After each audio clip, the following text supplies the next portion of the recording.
Good morning बच्चों। आज हम लोग देखेंगे क्लास 10th का first lesson the enchanted pool. The enchanted pool जो कि लिखा हुआ है, जिसको लिखा गया है सी राजगोपालचारी जी के द्वारा। The enchanted pool. सबसे पहले मैं आप लोगों को 1 मिनट में इस चैप्टर के बारे में बताऊंगा। ये चैप्टर दरअसल में आधारित है महाभारत की एक घटना पे, जिसके पात्रों के बारे में आप लोग अच्छी तरह जानते हैं, जिसमें कौरव और पांडव रहते हैं। तो 5 पांडव अपनी पत्नी द्रौपदी के साथ वनवास पे निकले हैं और अचानक उन लोगों को बहुत ज़्यादा प्यास लगती है और सब लोग प्यास के मारे तड़फड़ा रहे हैं।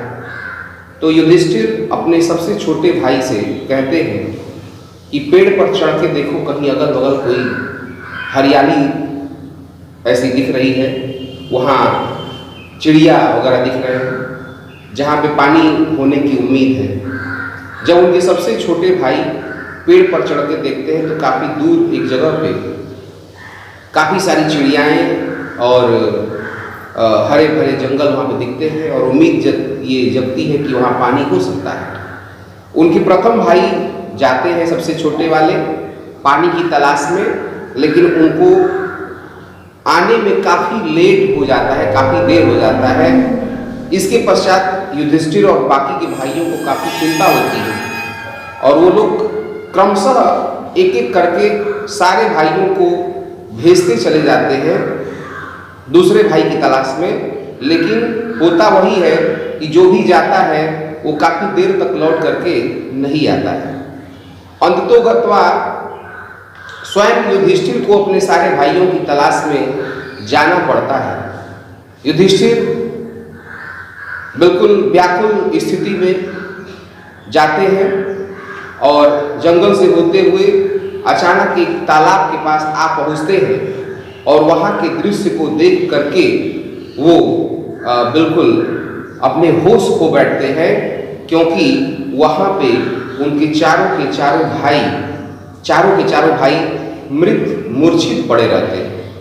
वहाँ मृत और मूर्छित पड़े रहते हैं। ऐसा देख करके युधिष्ठिर का हृदय अत्यंत दुखित होता है, लेकिन वो साथ में चकित भी होते हैं ये सोच करके कि आखिर क्या हुआ मेरे भाइयों के साथ। उनके सारे भाई एक से बढ़कर एक पराक्रमी, एक से बढ़कर एक महाबली थे। भला कौन ऐसा ताकतवर व्यक्ति हो सकता था जिसने उनके भाइयों का संहार कर डाला। ये बात सोच करके युधिष्ठिर बहुत ही दुखी होते हैं और चकित भी होते हैं। उसी दौरान युधिष्ठिर चूंकि बहुत प्यासे रहते हैं और वो अपनी प्यास पर नियंत्रण नहीं कर पाते हैं और वो पानी पीने के लिए जलाशय के पास पहुंचते हैं और जैसे ही अपना हाथ जलाशय में डालते हैं, वहाँ पे एक अदृश्य आवाज आती है जो युधिष्ठिर को एक चेतावनी देते हुए कुछ कहती है। क्या कहती है? तो वो आवाज युधिष्ठिर को चेतावनी देती है कि युधिष्ठिर उस पानी को न पिए, उस जलाशय के जल को न पिए, अन्यथा उनकी भी उनके भाइयों की तरह ही मृत्यु हो जाएगी तत्काल। युधिष्ठिर ने पूछा कि आखिर ये सब क्या है? तो उस अदृश्य आवाज ने युधिष्ठिर से कहा कि युधिष्ठिर, आपको ये जलाशय मेरा है, इस जलाशय का जल मेरा है और अगर आप इस जल को पीना चाहते हैं तो उससे पहले आपको मेरे कुछ विशेष प्रश्नों के जवाब देने पड़ेंगे और अगर आप सही जवाब दे पाते हैं मेरे सवालों के तो ही आपको अनुमति मिलेगी इस जलाशय से जल ग्रहण करने के लिए, अन्यथा आपकी भी वही दशा होगी जो आपके बाकी के भाइयों की हुई। क्योंकि मेरे लाख मना करने के बाद भी, मेरे चेतावनी देने के बाद भी आपका कोई भी भाई मेरी बात को नहीं माना, उसने जल को पीने का प्रयत्न किया और तत्परांत उसकी मृत्यु हो गई। तो बच्चों, आखिर आप लोग ये सोचेंगे कि हम लोग ये चैप्टर क्यों पढ़ रहे हैं। ये हजारों साल पहले की बात है। अब चाहे आपके जो वो अदृश्य आवाज थी या युधिष्ठिर थे, उनके बीच में जो कुछ भी वार्तालाप हुआ उसे हम क्यों पढ़ें, हम क्यों जाने, उससे हमको क्या मतलब है। लेकिन मतलब है। मतलब क्यों है? क्योंकि जो वार्तालाप, जो कन्वर्जेशन युधिष्ठिर और उस जलाशय के देवता के बीच में हुआ है वो अत्यंत महत्वपूर्ण है। उसके अंतर्गत बहुत सारे ऐसे प्रश्न पूछे जाते हैं जो कि हर इंसान के लिए जीवन का मार्ग प्रशस्त करते हैं। और युधिष्ठिर जिनको बहुत ही बुद्धिमान माना जाता था, अत्यंत सत्यवादी, अत्यंत बुद्धिमान, जिनको धर्मराज कहा जाता था, जिन्होंने अपने पूरे जीवन भर धर्म की रक्षा की। और हमारे वेद शास्त्र ऐसा बताते हैं कि युधिष्ठिर इतने बड़े धर्मात्मा व्यक्ति थे कि स्वयं यमराज उनको लेने के लिए आए और वो युधिष्ठिर अपने कुत्ते के साथ स्वर्ग गए थे सीधे, क्योंकि उन्होंने अपने जीवन में कभी अधर्म नहीं किया था। तो युधिष्ठिर जो कि एक अत्यंत बुद्धिमान व्यक्ति है, एक अत्यंत गंभीर और समझदार व्यक्ति है, जो एक बहुत ही निष्पक्ष व्यक्ति है, उनकी निष्पक्षता से, उनके अस्वार्थ से, उनके पराक्रम से, उनके सत्यवादिता से हम अनेकों चीजें सीख सकते हैं। तो ये जो उस आवाज और युधिष्ठिर के बीच में जो कॉन्वर्जेशन होता है वो तो काफी लंबा है। उतना चूंकि हम पढ़ नहीं सकते हैं, हमारे चैप्टर में उतना दिया भी नहीं जा सकता है, इसलिए कुछ विशेष प्रश्नों को ही हमारे चैप्टर में दिया गया है। और उन प्रश्नों के उत्तरों से हम लोग बहुत सारी चीजें सीख सकते हैं। यही वजह है कि इस अध्याय को आपके विषय में शामिल किया गया है। तो आप लोगों से ये उम्मीद की जाती है कि आप युधिष्ठिर और उस अदृश्य आवाज के बीच की जो वार्तालाप होती है उसको अत्यंत ध्यान से समझें और समझ करके उसे अपने जीवन में उतारें। अब हम लोग शुरू करते हैं एक्सप्लेनेशन और साथ में इंग्लिश ट्रांसलेशन को हिंदी में मैं बताऊंगा, एक एक शब्द को मैं बताऊंगा, बीच बीच में प्रयोग हुए ग्रामर को भी मैं बताऊंगा। आप लोग बहुत ध्यान से अपने सामने अपनी किताबों को रख लीजिए और इस वीडियो को देखते हुए आप लोग उसको समझिए, बार बार उस वीडियो को देखिए। अगर किसी प्रकार की कोई दिक्कत होती है तो आप व्हाट्सएप के जरिए डायरेक्ट हम लोगों से कांटेक्ट कर सकते हैं या डायरेक्ट फोन से भी बातें कर सकते हैं, जो भी चीज़ आपको समझ में नहीं आ रही है। तो अब मैं आप लोगों को पढ़ाऊंगा ये अध्याय, बहुत ध्यान से सुनिए और समझिए। सबसे पहले इस चैप्टर को शुरू करने से पहले मैं आप लोगों को बताऊंगा 2 लाइन केवल इस चैप्टर के जो लेखक हैं उनके बारे में, जिनका नाम है सी राजगोपालचारी जी।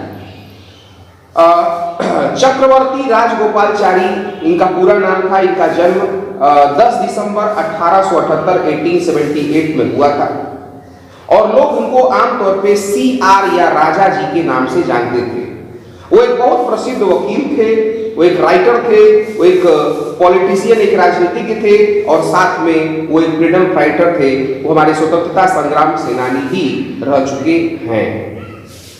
और यहाँ तक कि इनकी सारी उपलब्धियों को देखते हुए भारत सरकार ने इनको भारत रत्न भी प्रदान किया था। ये बहुत ही धार्मिक व्यक्ति थे, बहुत ही रिलीजियस पर्सन थे और ये वेदों के बारे में, उपनिषदों के बारे में जानने के लिए बहुत ही आतुर रहते थे, बहुत ही उत्सुक रहते थे। और इन्होंने काफी सारी चीजें धार्मिक चीजों के ऊपर और ऐसे आध्यात्मिक चीजों के ऊपर, शिक्षाप्रद चीजों के ऊपर काफी सारे इन्होंने चीजों को लिखा भी है। तो हमने शॉर्टकट में यहाँ पे राजगोपालचारी जी के बारे में थोड़ा जाना। अब मैं डायरेक्ट आप लोगों को चैप्टर पढ़ाता हूं। देखेंगे, Yudhishthir waited for his brothers. Yudhishthira waited मतलब इंतजार किए, past indefinite tense, for his brothers अपने भाइयों का, इन एंजाइटी मतलब होता है उत्सुकता, मन की बेचैनी। जब आप किसी चीज को सोचते हुए चिंतित हो जाते हैं तो उसको एंजाइटी कहते हैं।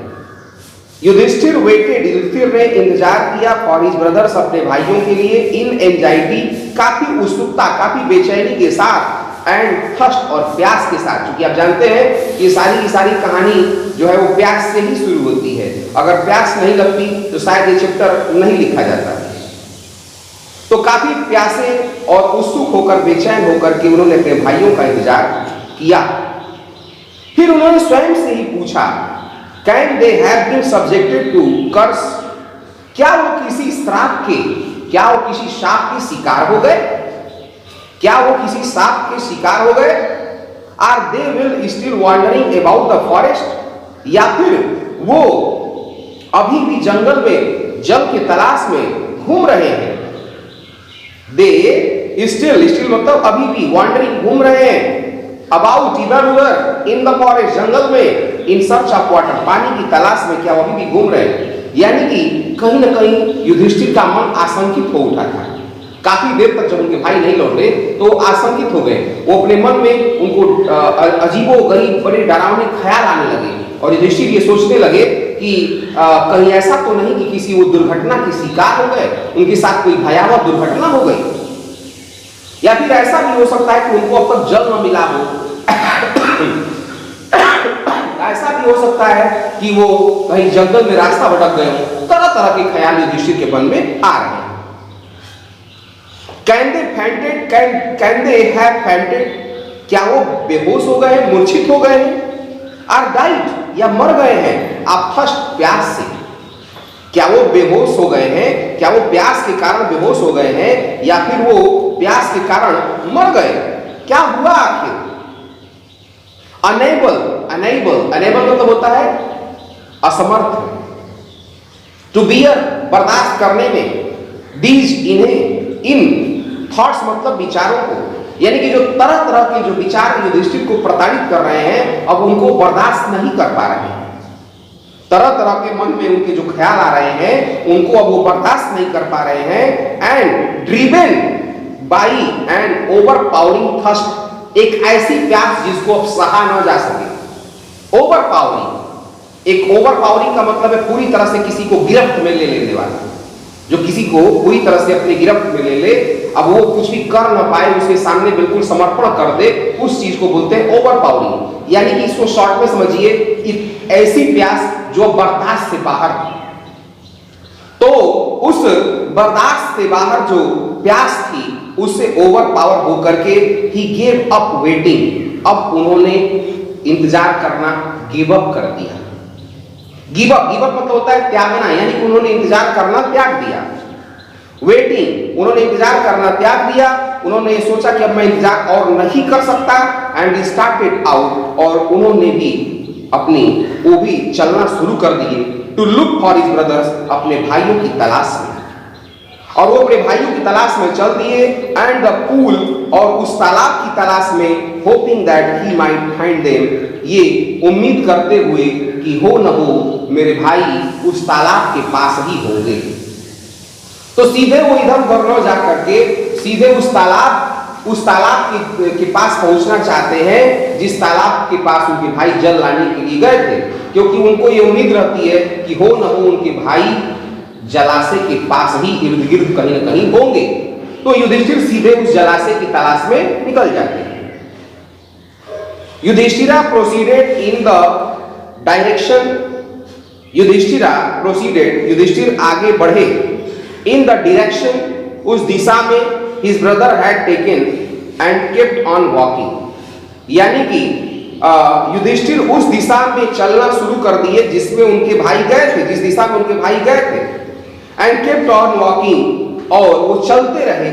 केप्ट ऑन मतलब जारी रखे, वॉकिंग मतलब चलना, वो चलना जारी रखे। Through track full of wild, यानी कि उस रास्ते से होते हुए जो कि फुल ऑफ भरा हुआ था, वाइल्ड बियर्स, वाइल्ड बेयर मतलब जंगली, बेयर मतलब भालू, जो कि जंगली भालुओं से भरा हुआ था। स्पॉटेड डियर, चितकबरे, धब्बेदार सुंदर हिरणों से भरा हुआ था। एंड बिग फॉरेस्ट बर्ड, और बड़ी बड़ी जंगल की चिड़ियाओं से भरा हुआ था। Till he came upon a beautiful green मीडो, और वो तब तक चलते रहे जब तक कि, टिल मतलब तक, ही केम अपॉन, वो पहुंच न गए, अ ब्यूटीफुल ग्रीन मीडो मतलब हरे घास का मैदान, जहाँ पे घास हो, समतल भूमि हो। तो वो एक बड़े खूबसूरत हरे घास के मैदान के पास जब तक आ न पहुंचे तब तक युधिष्ठिर चलते रहे। यहां पर आप देख सकते हैं कि जंगल के उस रास्ते के बारे में भी बताया गया है जो काफी खूबसूरत और खतरनाक भी था। Around the pool of clear water, वहां पे एक तालाब था जिसमें अत्यंत शुद्ध बिल्कुल साफ सुथरा पानी था और उस पानी के चारों तरफ, उस तालाब के चारों तरफ हरे घास के मैदान थे। वहां पर वो आ पहुंचे।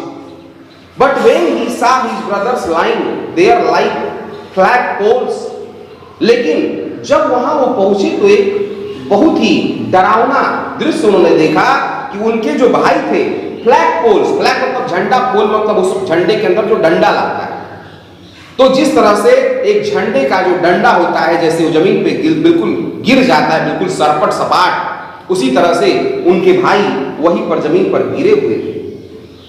Enable to restrain his grief, वो अपने दुख को रोक न पाए, अपने दुख को रोकने में असमर्थ, ही lifted his voice and wept, वो अपनी आवाज को उठाए, यानी कि जोर आवाज में, तेज आवाज में उन्होंने रोया। जब उन्होंने अपने सारे भाइयों को वहां पे मूर्छित और मृत पाया, जो सारे के सारे भाई वहां पे बिल्कुल फ्लैग पोल्स की तरह वहां पे सरपट जमीन पर गिरे हुए थे, जब उन्होंने देखा तो अपने आप को रोक नहीं पाए और उन्होंने ऊंची आवाज में रोया। उन्होंने रोया। ही touched the face of Bhima, वो आपको पता होना चाहिए कि युधिष्ठिर सबसे ज्यादा प्यार अपने भाई भीम से करते थे, भीम से उनको अत्यंत प्रेम था। तो सबसे पहले उन्होंने भीम के चेहरे को छुआ एंड अर्जुन और भीम दोनों के चेहरे को छुआ। एंड दे ले सो स्टिल, वो ऐसे इतने शांत, इतने स्थिर और इतने शांत वो लेटे हुए थे। एंड मोन एज दे ले सो स्टिल एंड साइलेंट, जैसा कि वो बिल्कुल शांत और मुख लेटे हुए थे, युधिष्ठिर उनको देखकर अत्यंत मौन, दुख से भर गए, दुखी हो गए। Was this be the end of all our woes? Was this क्या ये था? Was this to be, क्या यही होने वाला था? The end मतलब समाप्त, अंत of all our woes मतलब होता है वादा, प्रतिज्ञा। क्या ऐ मेरे भाइयों, युधिष्ठिर अपने भाइयों के चेहरे पर हाथ फेरते हुए कहते हैं, क्या हमने जो वादा किया था एक दूसरे के साथ, क्या उसका अंत ऐसे होने वाला था? जिस तरह से हम लोगों ने एक दूसरे की रक्षा के लिए, एक दूसरे के साथ रहने के लिए, साथ जीने मरने के लिए जो तरह तरह के जो वादे किए थे, क्या उन सारे वादों का अंत इस प्रकार से होना था? युधिष्ठिर उनसे पूछते हैं, उस मृत शरीरों से वो पूछते हैं।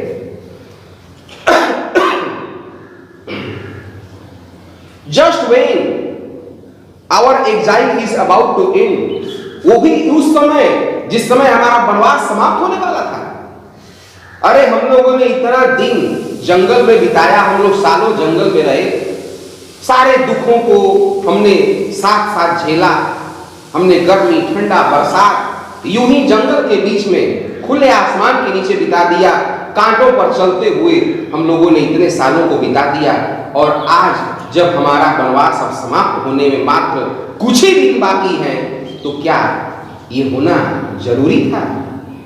क्या होना जरूरी था? क्या नियति ने हमारे लिए यही निर्धारित किया था? You have been taken away, तुम मुझसे छीन गए, तुम मुझसे छीन गए। Even the gods have forsaken me in my misfortune. Even the gods have forsaken me in my misfortune. यहाँ तक कि देवताओं ने भी मेरे दुर्भाग्य के समय में मेरा साथ छोड़ दिया है। यहाँ तक कि देवताओं ने भी मेरे दुर्भाग्य, मिसफॉर्चून मतलब दुर्भाग्य, मेरे दुर्भाग्य के समय में यहाँ तक कि देवताओं ने भी मेरा साथ नहीं दिया, उन्होंने मेरा साथ त्याग दिया। As he looked at their mighty limbs, जब युधिष्ठिर ने उनके अत्यंत शक्तिशाली, आपको पता होना चाहिए कि पांचों के पांचों पांडव महाबली थे, अत्यंत शक्तिशाली थे, एक से बढ़कर एक, उसमें सारे के सारे एक से बढ़कर एक थे। As he looked there, mighty, mighty मतलब अत्यंत शक्तिशाली, limbs मतलब हाथ पैर। जब युधिष्ठिर ने अपने भाइयों के अत्यंत शक्तिशाली हाथ पैर को देखा, नाउ सो हेल्पलेस, जो अब इतने हेल्पलेस थे, जो इतने असहाय थे, लाचार थे, जो हिल भी नहीं रहे थे, he sadly wondered, वो बड़े दुख से चकित हुए कि who could have been powerful enough, भला कौन इतना पावरफुल रहा होगा जो मेरे भाइयों को मार डाला होगा। मेरे भाई तो ऐसे हैं जिनसे साक्षात मृत्यु भी डरती है, साक्षात मृत्यु भी उनके सामने आने से डरती है। तो भला कौन ऐसा शक्तिशाली व्यक्ति होगा जो मेरे भाइयों को मारने की क्षमता रखा होगा। किसके अंदर भला इतनी क्षमता थी जो मेरे महाबली भाइयों को मृत्यु के घाट उतार दिया। He too descended into pool, जब उन्होंने रोना धोना, जब उन्होंने विलाप कर लिया, प्यास उनसे सही नहीं जा रही थी, अंततोगत्वा उन्होंने भी पूल में प्रवेश किया पानी पीने के लिए। ड्रॉन टू द वाटर, पानी से खींचे वो पूल की तरफ गए। By and over powering first, over powering मैं बता चुका हूं, एक ऐसी प्यास जो बर्दाश्त से बाहर थी, जो प्यास जो कि बर्दाश्त से बाहर हो रही थी, उस प्यास से खींचे हुए, इस पानी से खींचे हुए वो भी पूल की तरफ गए।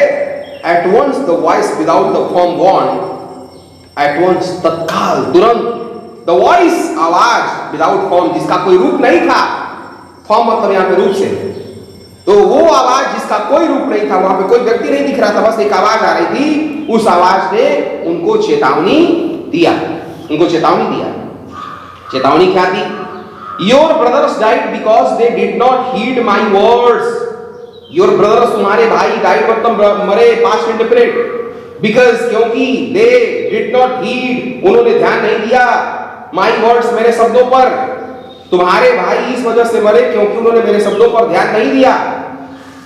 दे ट्राइड टू ड्रिंक वाटर, उन्होंने पानी को पीने का प्रयास किया, विदाउट आंसरिंग माई क्वेश्चन, मेरे प्रश्नों के जवाब दिए बगैर, मेरे प्रश्नों के जवाब दिए बगैर उन्होंने पानी को पीने का प्रयास किया, और यही कारण बना कि वो आज तुम्हारे सामने मृत पड़े हैं। डू नॉट फॉलो देम, उनका अनुसरण मत करो, अर्थात जो उन्होंने किया वो काम तुम मत करो, वरना तुम भी मारे जाओगे। आंसर माई क्वेश्चन, मेरे प्रश्नों का जवाब दो। फर्स्ट, पहले मेरे प्रश्नों का जवाब दो, and then you can quench your thirst. Quench मतलब होता है प्यास बुझाना, और तब जाकर के तुम अपने प्यास को बुझा सकते हो।